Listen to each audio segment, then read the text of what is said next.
We've been working together on a series of articles about the effects of Agent Orange on veterans and their family members.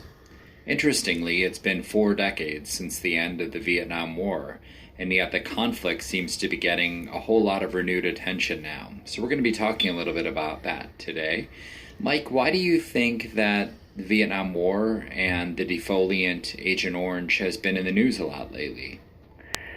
Part of the reason is very recently the Institute of Medicine released its final research study into the long-term effects of Agent Orange on Vietnam veterans. This is something that the Institute has been doing since 1991, and their charge was to review all research that's done looking into the health consequences of exposure to Agent Orange and dioxin.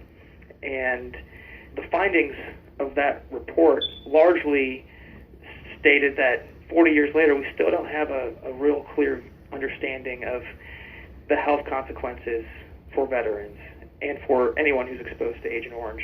And so at this point, we have veterans who are now aging into their 60s and 70s.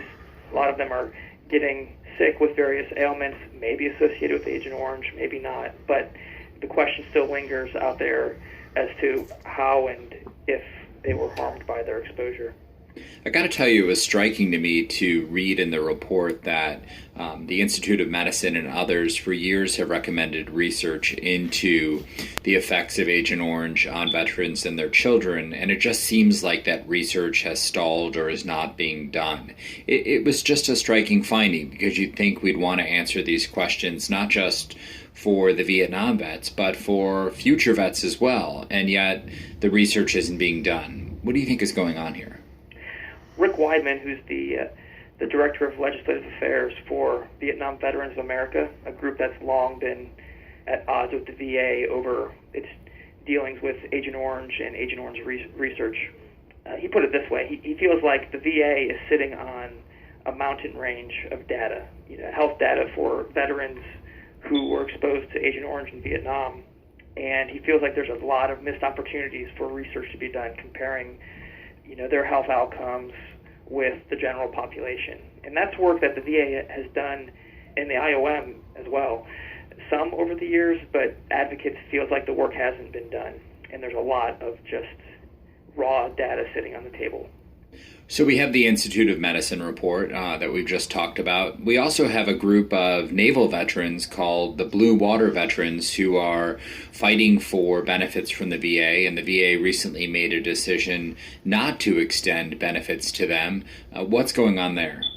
All right, this is something we've spent a lot of time reporting on, and basically there's a group of tens of thousands of Navy veterans who deployed to Vietnam and who served along the coast on Navy vessels, but maybe didn't go into Vietnam's inland waters or didn't send crew members ashore. But they contend that because of the amount of Agent Orange sprayed over Vietnam, that got into the rivers and bays and out to sea because it was combined with diesel fuel. It floated and was pulled into their ship's intake and distilled for drinking water. So they were essentially showering and drinking the stuff in their coffee. And, although there's no clear study on how much may have been on the surface of the water out there, there has been research done and studies that show that the distillation process aboard these ships would have, in fact, enhanced the concentration of dioxin in the water. So these guys they're coming down with illnesses that they believe are related to Agent Orange, and the VA has maintained that